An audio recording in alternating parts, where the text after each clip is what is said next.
não pode propor uma ação, não pode apresentar uma denúncia, não pode abrir uma investigação. O judiciário, ele é inerte, ele fica ali paradinho e ele espera ser provocado.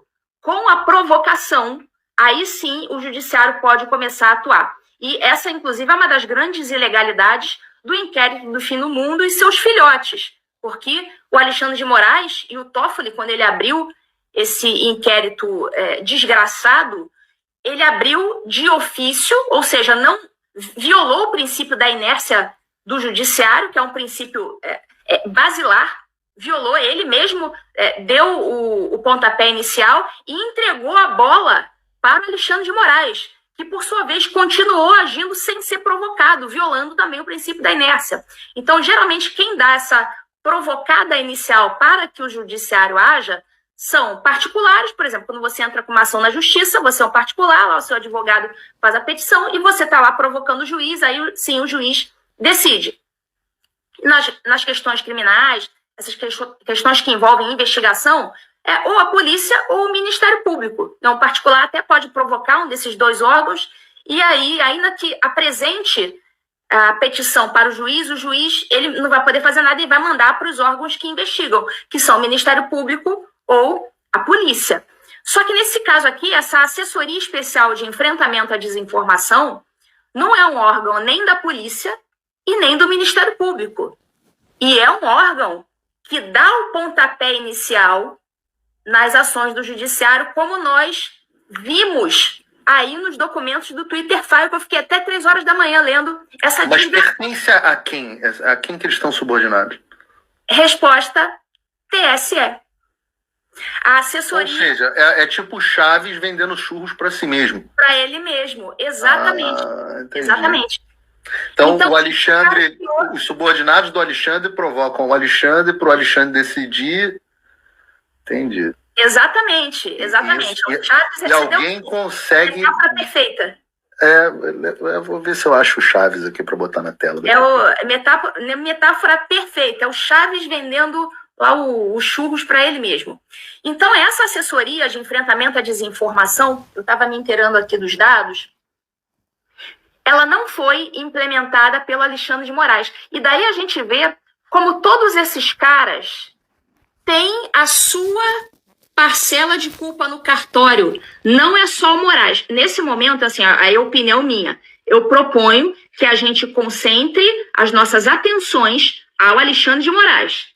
Depois que ele cair, ou seja, perder o seu poder, a gente volta as atenções aos outros que participaram desse golpe do judiciário, desse golpe que o Poder Judiciário deu no Brasil. Então, vamos lá. Esse programa de enfrentamento à desinformação, foi criado um programa de enfrentamento à desinformação pelo TSE, como se judiciário fosse um poder voltado a enfrentar alguma coisa. Quem tem que enfrentar alguma coisa é a polícia. Quem tem que enfrentar corrupção, crime, é o Ministério Público. Judiciário não enfrenta nada. Enfrentamento não é uma atividade típica de poder judiciário. Mas foi criada e ninguém falou nada. Todo mundo achando lá, bacana, enfrentamento à desinformação, 2019. Eu lá falando pelos cotovelos, tentando alertar, inclusive, os meus colegas, esses covardes, de que algo muito sério estava acontecendo. Mas eles, não, Ludmilla é uma extremista, não, deixa essa maluca pra lá. Tá agora todo mundo aí acovardado. Tá todo mundo com o rabinho entre as pernas, com medo de ser o próximo. Bom, enfim, é o que eu digo, a burrice e a covardia são partes integrantes da maldade humana, né? São coisas que não fazem nada de bom, são coisas que, por si mesmas, são algo muito... São a maldade, é o mal em si. Bom, eu tentei alertar tal, mas, enfim, fica aí a título de informação. E começou em 2019 esse tal desse programa. E o presidente do TSE... Importante dizer, Lud, que o David Agap tem uma reportagem extensa sobre como isso começou e a cooperação internacional que aconteceu em relação a isso. Então, só para registrar as pessoas que tiverem dúvida de como começou esse programa, como que o FBI participou desse programa, como que a gente estava falando muito aqui sobre como esse relatório diz que os Estados Unidos foram omissos, e eu vou falar aqui em seguida, logo depois de você, vou falar sobre como o Comitê do Judiciário também já intimou o governo Biden a mostrar as comunicações deles com o governo brasileiro a respeito desse assunto. Então, assim, tem muito pano para manga, mas essa história de como foi criada esse instituto tem influência internacional nessa história, tá? É o que o Schellenberger chama de complexo industrial da censura. É complexo porque envolve várias pessoas e instituições, e industrial, porque a censura ela é feita em escala industrial, assim, são muitas ao mesmo tempo, como se fosse uma máquina que ficasse ali produzindo censura o tempo todo. Então, o TSE faz parte do complexo industrial da censura. E esse programa ele foi criado pelo TSE em 2019, quando o presidente do TSE era Luiz Roberto Barroso. Então, não é só o Moraes, né? O Moraes, claro, ele fez aquele trabalho mais sujo, aquele que apareceu mais. Ele foi o bucha, inclusive não só bucha, mas burro o suficiente para ter aceitado de bom grado essa função, achando que nunca daria nada. Só um sujeito imbecil, tá? Só um completo imbecil. É a vaidade, Ludmila. Daria um negócio desse. É a vaidade. Um dos homens mais poderosos do mundo e influente do mundo vai receber uma homenagem em Copacabana através da população brasileira de bem. Olha só, manifestação no Rio terá homenagem a Elon Musk. O empresário Elon Musk vai receber hoje uma singela homenagem na manifestação pela liberdade em Copacabana, no Rio de Janeiro.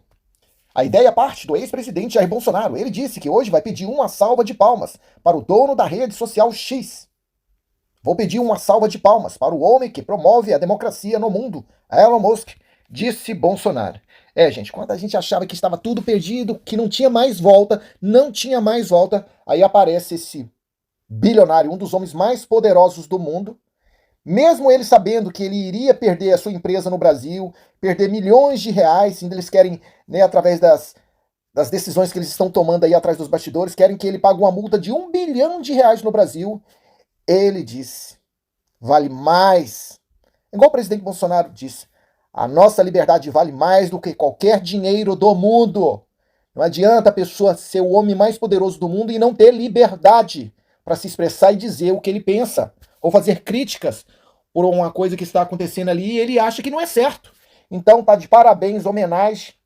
Todas aquelas pessoas que fazem coisas boas recebem homenagem. Agora aquelas pessoas que fazem coisas ruins, eles são vaiados, são criticados, são zombados, e aí vai, gente. Michele Bolsonaro ora ao Pai Nosso em ato no Rio e cita Israel. Manifestação pacífica reúne multidão em Copacabana. Milhares de brasileiros estevem lá em Copacabana. Michele Bolsonaro discursou na manhã deste domingo 21 no carro de som do Alto em defesa do Estado Democrático de Direito e da liberdade de expressão que acontece em Copacabana, na zona sul do Rio de Janeiro. A ex-primeira-dama assumiu ao microfone logo após cantar o hino nacional ao lado do ex-presidente Jair Bolsonaro, PL, e do governador do Rio, Cláudio Castro. Além de orar ao Pai Nosso junto à multidão, Michele citou Israel. O Brasil é do Senhor Jesus.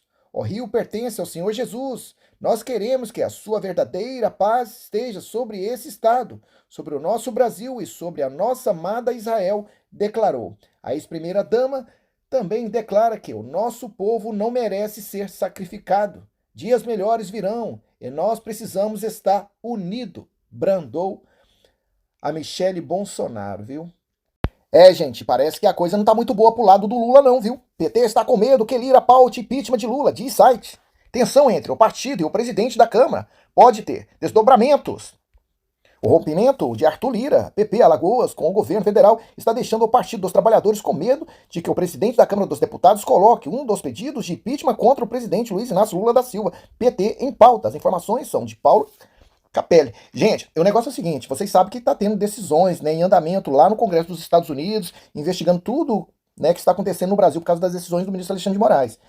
E se isso for comprovado, né, ainda mais essa perseguição que está implacavelmente contra uma empresa, de um empresário que tem a empresa lá nos Estados Unidos, que é o Elon Musk, eles poderão tomar decisões, sabe, drásticas e aplicar sanções no Brasil. A economia do Brasil já está um caos. Nós sabemos muito bem que essa Câmara dos Deputados é movida só com emendas, né, partidárias, né, 2 bilhões, 4 bilhões, 10 bilhões, e aí vai. Imagine essa crise chegar no Brasil sem precedentes através dessas decisões dos Estados Unidos em aplicar sanções no Brasil. Ah, meu irmão, do jeito que Lula gosta de dinheiro, não tiver dinheiro, meu irmão, não tiver emenda, para ele colocar em pauta esse impeachment do Lula, não custa nada, meu filho, não custa nada, viu? Então, a tendência agora, a situação agora é piorar pro lado do governo do Lula. Para essa galera toda que plantou, né? Agora eles vão colher, né? Jornalista português volta ao Brasil e não é barrado pela Polícia Federal. Em publicação no Twitter X, Sérgio Tavares relatou que não teve seu passaporte retido e não enfrentou dificuldade para entrar no país. Na noite do sábado 20, o jornalista português Sérgio Tavares desembarcou no aeroporto do Galeão, no Rio de Janeiro, para participar do ato convocado por Jair Bolsonaro na praia de Copacabana. Desta vez, ele não foi detido pela Polícia Federal. Em um vídeo publicado no Twitter X, Tavares explicou que não teve seu passaporte retido e não enfrentou dificuldade para entrar no país. Ele classificou o episódio anterior, em que precisou dar esclarecimentos à Polícia Federal, como pura perseguição. Foi pura perseguição por estarem a monitorar as minhas redes sociais e para me quererem intimidar, para me quererem silenciar, disse em um vídeo. Mas correu-lhe mal, porque só me deram ainda mais voz. E a prova disso é que estou aqui no Rio de Janeiro. Tá aqui o vídeo dele, vou passar para vocês verem. Uma boa notícia, acabei de aterrar aqui no Rio de Janeiro, o Galeão, o meu passaporte desta vez não ficou retido, a Polícia Federal não me levou para ser interrogado, não me levou para a entrevista, o que prova que afinal o que me aconteceu a 25 de fevereiro, a questão do visto, era completamente falsa. Foi uma mentira, como eu tinha alertado no próprio dia, porque não se aplicava a mim, foi pura perseguição por estarem a monitorizar as minhas redes sociais e para me quererem intimidar, para me quererem silenciar. Mas correu-lhes mal, porque só me deram ainda mais voz e a prova disso é que estou aqui, Rio de Janeiro, já passei na imigração e amanhã estarei então às 10 horas em Copacabana para fazer uma grande reportagem sobre este grito de revolta que o povo brasileiro está a dar contra a ditadura no país. Um forte abraço a todos, até amanhã Copacabana, 10 horas, com Jair Bolsonaro. E depois que esse jornalista foi ouvido pela Polícia Federal, né, enquadrado pela Polícia Federal, ele saiu do Brasil e foi denunciar tudo que estava acontecendo lá no parlamento norte-americano, viu? Ele não ficou de braços cruzados, não. E depois ele foi lá no parlamento europeu denunciar tudo que está acontecendo no Brasil. Não parou por aí, não. E depois ele teve uma live com Elon Musk e fez várias outras denúncias, viu? Esse aqui, ó, é um português de Portugal que está vestindo a camisa, está vestindo aí, ó, né, representando o anseio da população brasileira de bem. Diferente de muitos senadores e deputados aí, né, que deveria fazer o papel que esse cidadão aqui está fazendo, viu?